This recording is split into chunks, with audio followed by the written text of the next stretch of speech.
Hello and welcome to our latest edition of Ridge Rewind. To my right is Steve Trulos, #1 in your hearts. Thank you, Brett. Sit back, relax, and enjoy. Ridge Rewind starts now.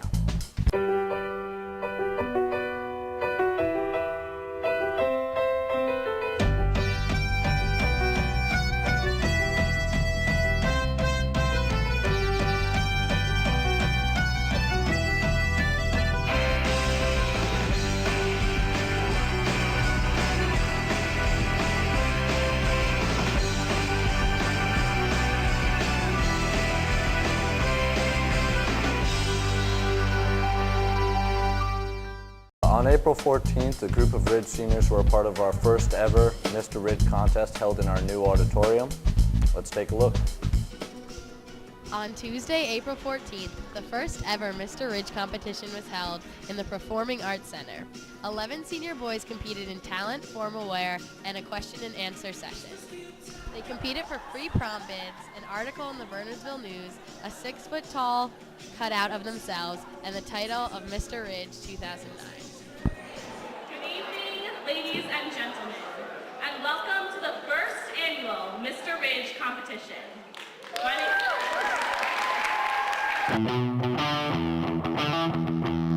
Mr. Ridge to me was it was a good time. It was a chance to be with my friends and have fun on stage, and it was also a chance to individually just go out there and do whatever you wanted to. Yeah, I was really happy I participated. I had a good time. I mean, I like doing those kind of things, like being on stage, and it's all your friends out there with you, so it was a good time.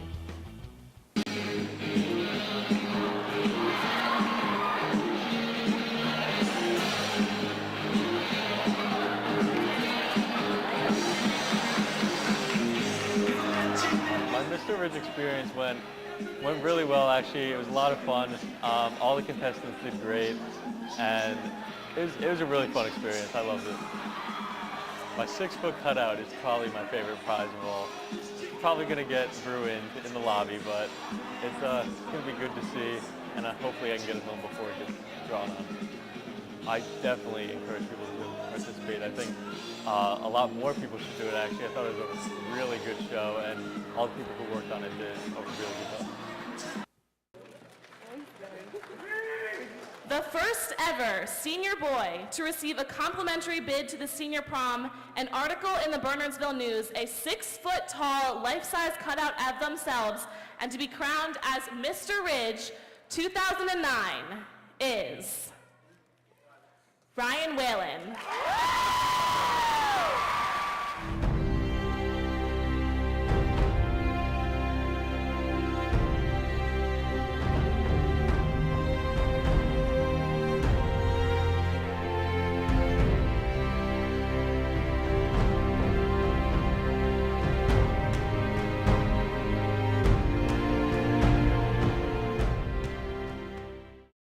B, I want to talk to you about the college thing, okay? I'm so excited! Hey, I'm not taking you with me. Deception forces return to Earth on a mission to take Sam Witwicky prisoner after the young hero learns the truth about the ancient origins of the Transformers. Joining the mission to protect humankind is Optimus Prime, who forms an alliance with international armies for a second epic battle. Good, I mean, they've turned a great cartoon into a great action movie, and they extended it. The new Transformers, we got that babe Megan Fox in it. Coming out, first one had some great special effects, real good. I'm looking forward to seeing Megan Fox.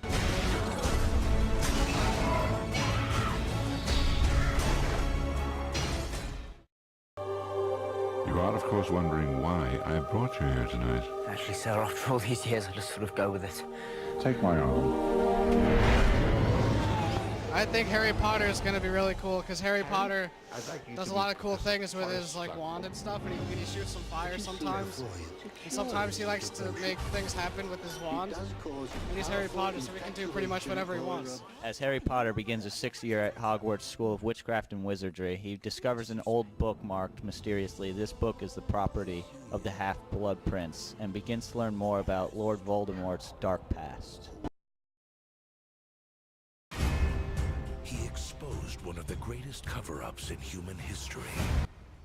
Hank stars as Professor Robert Langdon, the most respected symbologist in the United States, who uses his knowledge in order to decode a symbol on the skin of a murder victim. The clues put him on a trail of an international conspiracy involving the Catholic Church. This summer I'm pretty excited for Angels and Demons with Tom Hanks, because Tom Hanks is like the man. Tom Hanks is the man because he basically does every movie out there, you know. There was that movie with he's stuck on the island. I don't know what it's called, but it's pretty awesome. Anyway, Angels and Demons. They're Angels and Demons. I feel that clubs are important because if you don't do a sport, how are you supposed to get into college? Colleges look at other extra activities such as sports and club and like forensics. But since there's only forensics and sports, where do the club people fall in? I definitely don't think it's fair that there's going to be no clubs next year, especially for the underclassmen who, you know, maybe got 1 or 2 years of that clubs, but then they're just stealing it all away. It's not fair to anyone. It's not good. Oh, I don't think it's a very good thing because a lot of people were involved in clubs, and it was a good thing for a lot of people to participate in, and it's an extracurricular thing that a lot of people are going to miss. Well, I mean, I think it'll spark participation in the few clubs that are remaining because people need the things on their resume to actually get to college. So it's going to be, whatever clubs remain, there are going to be a lot of participation in those. I personally am really disappointed because I founded my own club this year, Outdoors Club, and we have a lot of new students coming in from the middle school who want to join it too. And so we are really upset that our club is being taken away because we've done a lot of hard work just to get started this year. So it's really disappointing that we won't be funded and we won't be allowed to do the school function. So. Definitely with college resumes, I definitely think no clubs will hurt people's college resumes because there won't be as much extracurricular activities and stuff like that. Colleges love to see those things, so I really don't think it'll help the process. It'll probably hurt it, actually. I guess it's better than going to the 8-period day. I mean, it's unfortunate, but it's better than cutting off the whole period. It's a way to save funds. I definitely think cutting the funding is a bad idea unless they, you know, find some way to spend it in a very wise fashion. But I don't think putting a new track in is the wisest of moves.